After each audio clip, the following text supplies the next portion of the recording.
Or good Morning. afternoon. Yeah, Right. for you. Well, it's 12 o'clock here, so. Yeah, it's 10 a.m. It's about quarter after 10 a.m. here. Okay. All right, so let's get into the meat and potatoes of things. You want to introduce yourself for people that don't know you? Yeah, for those who don't know, my name is Wes Grissom. I am the lead guitarist and lead singer for the band Ancient Sins. How did you guys get the name? The initial name when we were throwing around ideas on my first deployment back in 2008 was an idea that an old friend of mine tossed out, and we were like, okay, well, we like it. What's the meaning behind it? And he's like, yeah, it's the repetitive cycle of society, of society itself, doesn't matter what time period, just repeating the same mistakes over and over and over again. And eventually, one fateful day, it stuck. So, how would you describe your music in general?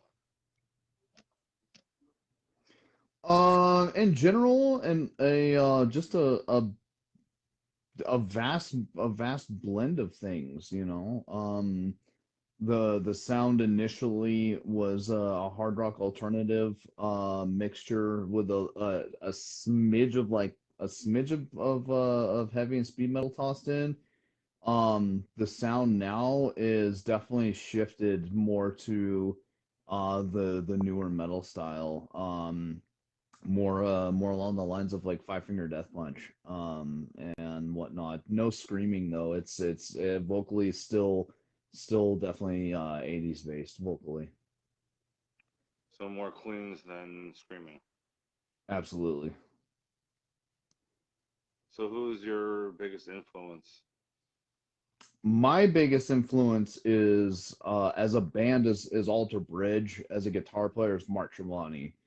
Um, in 2004 when they put out the One Day Remains record, right after Creed had broken up, I put on the record, and right after listening to the first song, I was like, I gotta play guitar again, and it was just off to the races from there.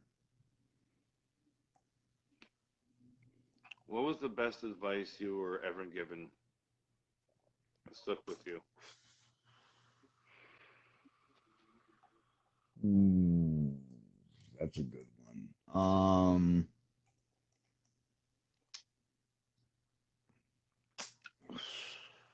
Don't stop practicing. I would have to say. There's been a lot of advice I've been given over the years that I don't remember, but one I'd have to say would be to don't stop, like not to stop practicing, and always be true to yourself, definitely. What was the worst advice you were ever given? Oh, let's see.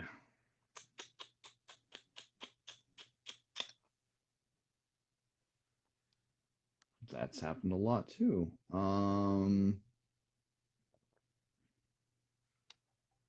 Worst advice.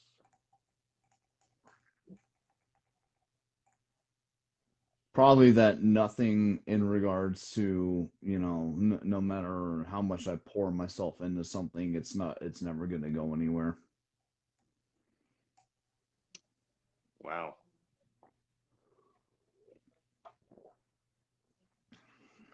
So, if you weren't playing music, what would you be doing? Well, I'm still in the military, so there's that. If I had to honestly pick a different profession though, I'd probably wanna continue playing sports and be a professional athlete. From your first, from your first, well, your first record to the one that you just released, how do you feel self growth?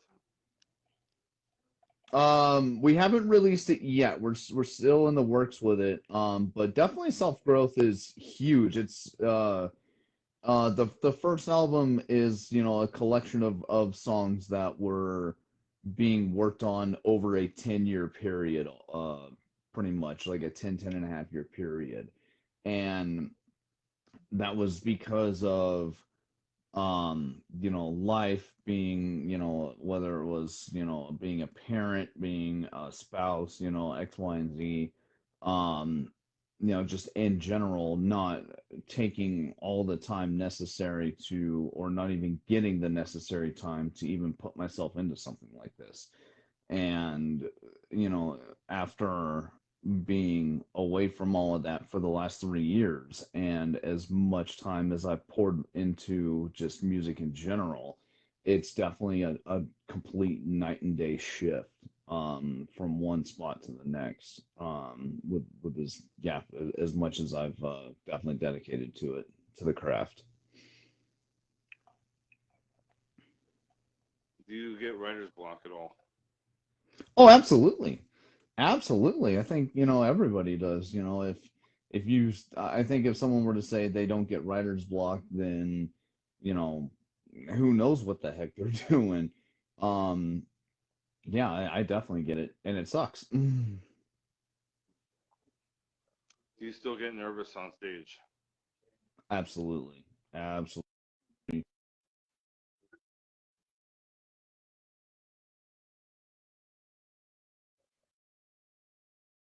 comfortable spot, and can start exerting more and whatnot. Mainly vocally, so that way I don't gas my throat out before a certain point, or before the end of the show. Do you do anything before the show, like a regimen? Yeah, depending on the venue or the venue size, like when I was playing dive bars in Japan, um, I would I mean the stage, we'll call it a stage, was like 5 feet that way. The bar was like 2 feet that way, and it was, like a 20-person little hole in the wall place. And I would get everything ready and set up and whatnot, hang out with everyone before I take one of my guitars, and just go sit and just play and play and play for about 2 to 3 hours, before sound check, and then before getting ready.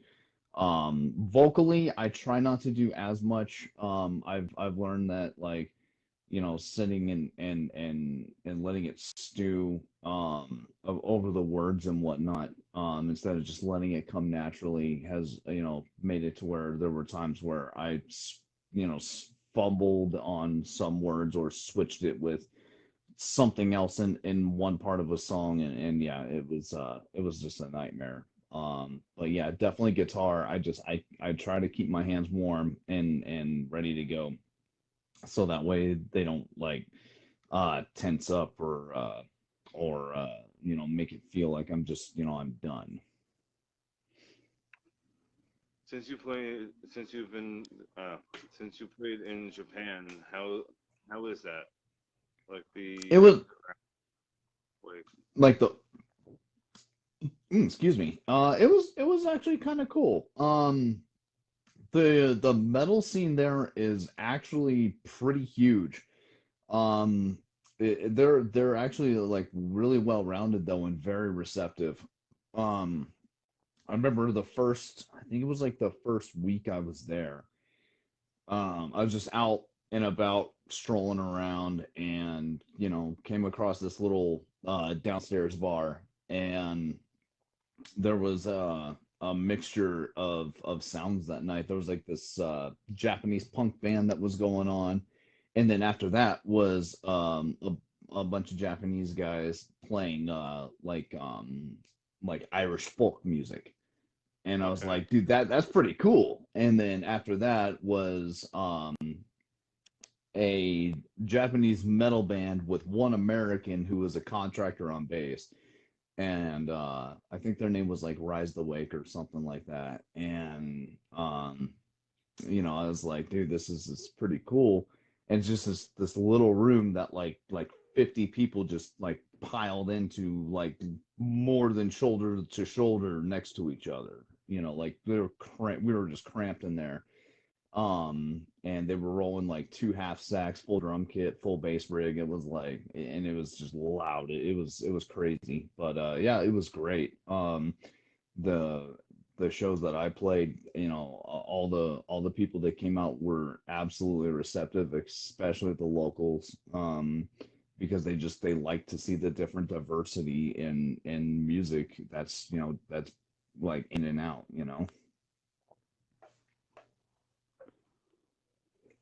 Does the language barrier get confusing at times? Oh, very.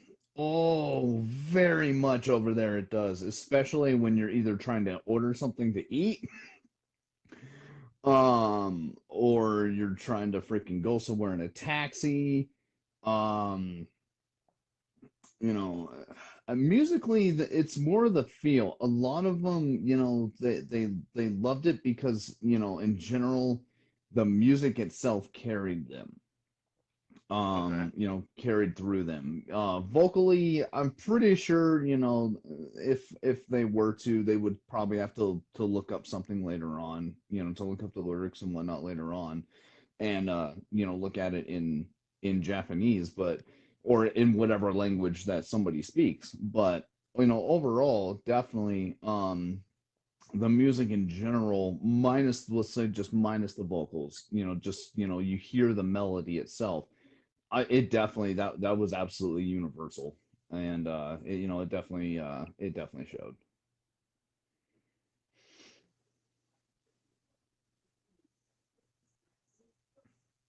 So do you like playing the U.S. better or Anywhere, overseas? Japan was great. I did one show with this band, or with as Ancient Sins. I played one show in the U.S. Before I took off. I think overseas I played a total of nine. Yeah, I think I played a total of nine shows overall overseas. But I cannot wait, to start gigging again. After I get all my stuff back, because my stuff's in transit right now. From here to California, or from Japan. It was from Japan to California, and I'll be in California next month. So yeah, yeah, it'll be a good feeling to get out there and start playing again. But honestly, I know people have their preferences and whatnot, but to me, the way I see it is, you're out there doing your job. Do it wholeheartedly to the best of your ability, no matter the size of the crowd, no matter who you're playing for. And you make of it what you know with what effort you put into it.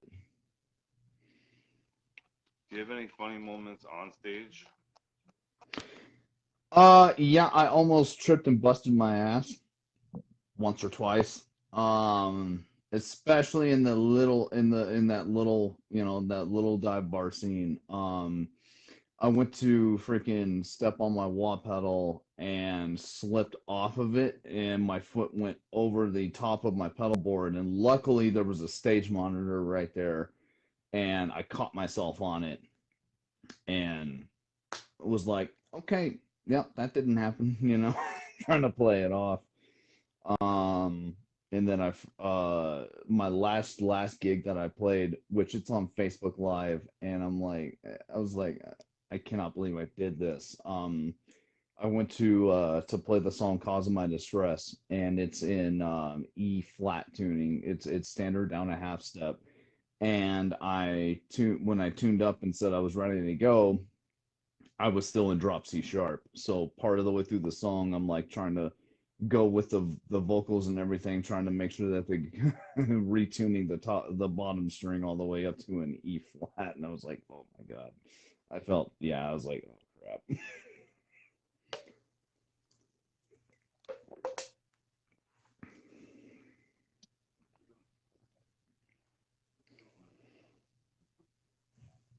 So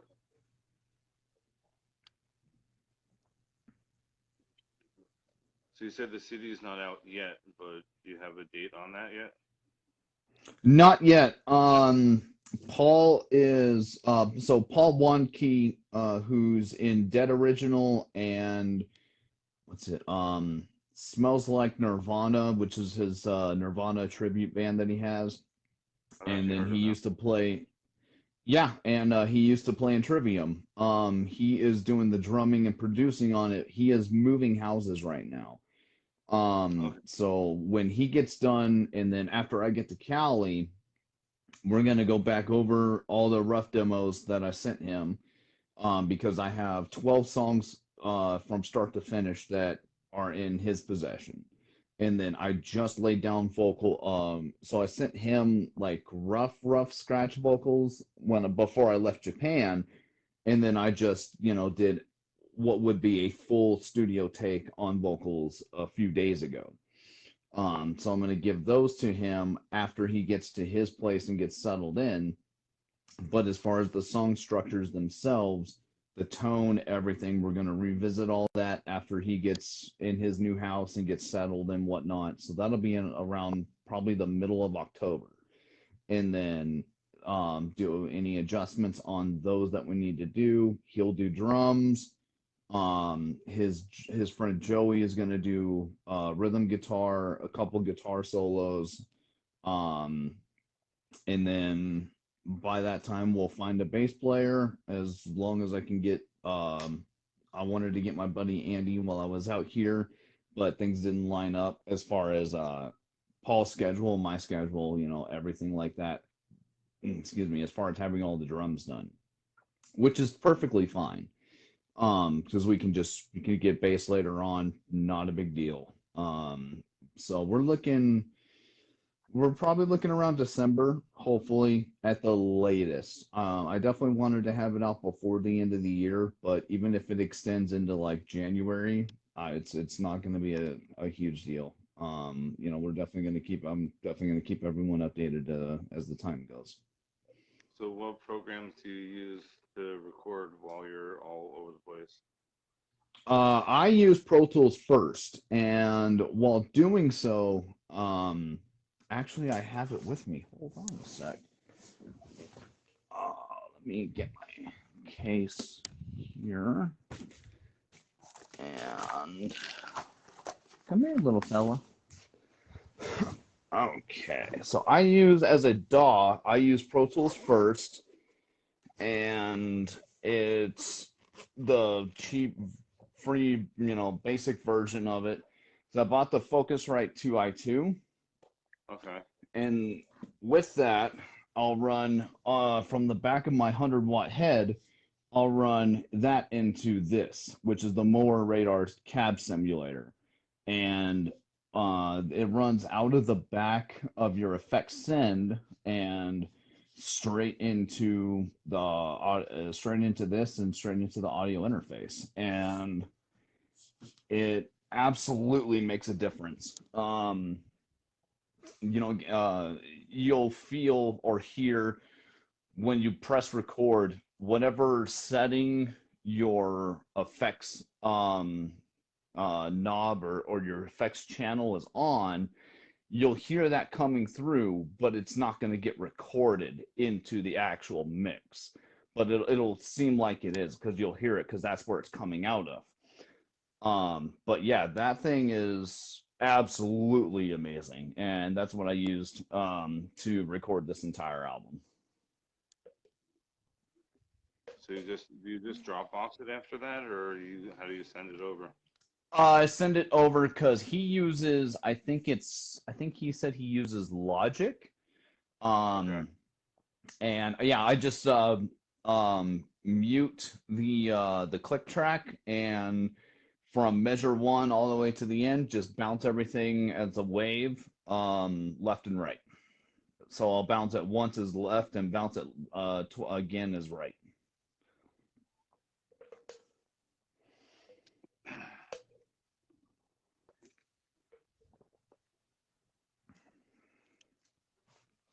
You ever think about writing any love ballads? any more ballads? I said love ballads. Um, Years ago, I did think about one, and with the things that I've been through with people, it hasn't been on the top of my categories. Especially the experience I've had with, we'll say women. But um, if somebody wanted to, lyrically come in and say, let's go this direction, I would absolutely, without even looking at the lyrics, I would absolutely be down to make, the song and whatnot. Like a November Rain-esque, kind of thing. Just go in, get the music all together, and someone were to say, hey, put the song together like this, as far as the lyrics go and whatnot, absolutely, I'd be down. Just don't see that much anymore. Yeah. Mm-mm. No, we don't. Even one like Purple Rain, that would be, to have something like that these days, that would be amazing. I'm just saying we don't really, you really don't see that. Like after the '90s, it just didn't happen Yeah, anymore. they definitely went away. Maybe one day, maybe one day. I've definitely got it. I've definitely got it. Like, at least that page of lyrics that I wrote years and years ago, I've actually still got it in my old notebook. So, maybe one of these days I'll definitely break it out, just even as a one-off. Do you ever pull lyrics from other songs that you've written? No, not that I've written. I try to keep everything fresh, because when it comes to a song in general, I like it to take shape and meaning of its own. So I'll start with a song title, and either the title will get used in the song or it won't. So it'll be like, just like a working title, and then whatever, influences me for that at the time. So like Cause of My Distress was what I went through years and years ago when I after I had my appendix surgery. Riptide started as, something just as a, hey, here, write a song. And I was like, all right, I guess. And I wrote the lyrics out. But then that turned into the song for my mom after she passed away. Songs on this new record, lyrically, are things either I've experienced that really happened, um, things that, just like watching a movie and seeing how the character develops and comes to find out, more and more about them, whether it be like Terminator, Alita Battle Angel, Ready Player One, stuff like that, or just in general, when as like a booster in life, telling someone to get in and get up and get it done. That they need to be more confident in themselves. They can actually do this because if they look at the results, they're actually accomplishing what they're doing. What they set out to do. Things like that. So yeah, I don't lyrically I don't look at my past songs. The only thing in my from past songs that I do look at is not repeating the same lines or the same feels where the same melodies, things like that. I try to keep it all as fresh as possible. Do you write the melodies before you write the lyrics? You go, Yes. I like to have the feel of the song. So all the like I won't even really like start actually feeling out the melody until I have a solidified guitar part. And so lyrics won't even start. I'll start, but I'll have like it'll be like like a journal entry. You know, it'll just be this line of rows of just words, and then they won't start being condensed and broken down and made to make sense until the actual song is like uh the verses are actually set in stone, or the bridge or so on. So yeah, I won't even like start on like actually making it make musical sense until I know that this is what the song is going to sound like.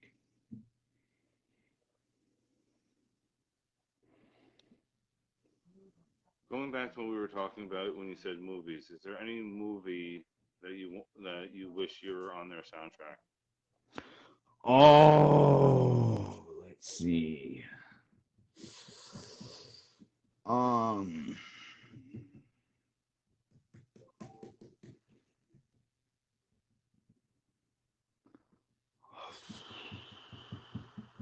No, it's a hard one. yeah, it is. Favorite um, movie? no, honestly, I would. I mean, there's been a couple movies that I've seen in the last like couple of years, that like at just like one particular spot, it was like honestly that could probably go there. What was? Oh God, I'm trying to think of the name of it.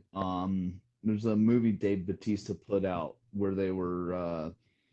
Um, it was basically like a zombie apocalypse movie. It's on Netflix. It's actually probably one of the better ones I've seen in the last like 15, 20 years. Um, but that movie, I'll have to fudge. I'll have to think of the name later. Um, but yeah, Comments later. yeah, I'll definitely leave it in the comments later. Or if anyone knows of it, definitely drop it in the comments. But yeah, that movie, I think, our song "Never Back Down" definitely would have played right into there. Yeah,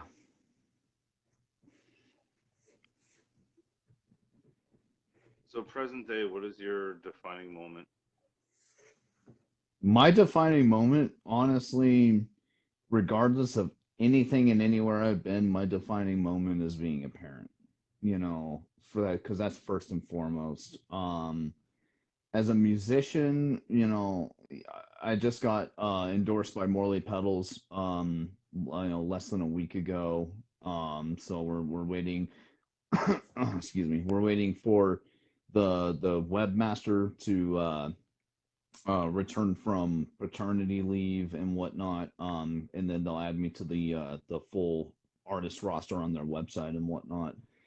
But that was something I obviously had high hopes for and submitted for, after a friend of mine referred me to them, and whatnot. And that was definitely amazing. But in life in general is definitely being a parent. I know, as much as you know certain accomplishments and whatnot as a guitar player and as a singer have that I've had, and there probably will be more later on.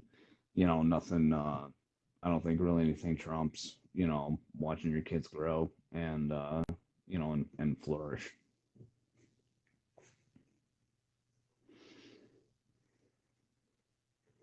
So the journey of your being a musician, where do you want this to go? As far as it can. You know Working as hard as I can to, get eventually get, it would be nice to be signed by somebody eventually, as Napalm or Roadrunner, Sony, something like that. That it would be nice. Eventually, if it doesn't happen, but getting to, those stages, that, artists that are signed by them are on, would be just as good as well. Eventually go start touring Europe, the UK, the Netherlands, all kinds of places over there, and eventually go tour Japan again. Instead of just playing the little town that I was in. What town were you Actually, I was in Sasebo, so it's on the island of Kyushu, down in the Nagasaki prefecture. in? So So that's were way, you way, way deployed over south. there? No, I was actually stationed there. That was where I was for 2 years. Oh, okay. Yeah, but go and play in Japan, go play Australia, South America, Canada, all over. Music is absolutely universal. You know, um, and you know, it doesn't, to me, yeah, you have to make money to have certain things. That's understandable, but whether it's for a crowd of five or a crowd of 5,000, you know, I'll it's the fact of doing what you love, and this is what I love doing.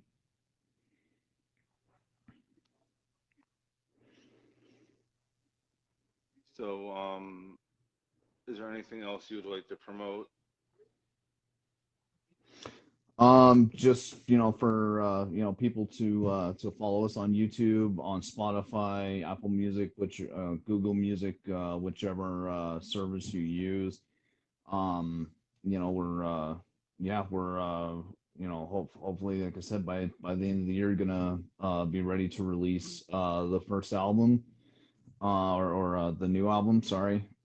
Um, Otherwise, just in general, um, yeah, just keep your just for everyone to keep a lookout, and uh, you know, in the meantime, definitely check out and listen to our first album, Never Back Down, and leave us comments, likes, follows, and if you like it, absolutely share it, with everyone you know.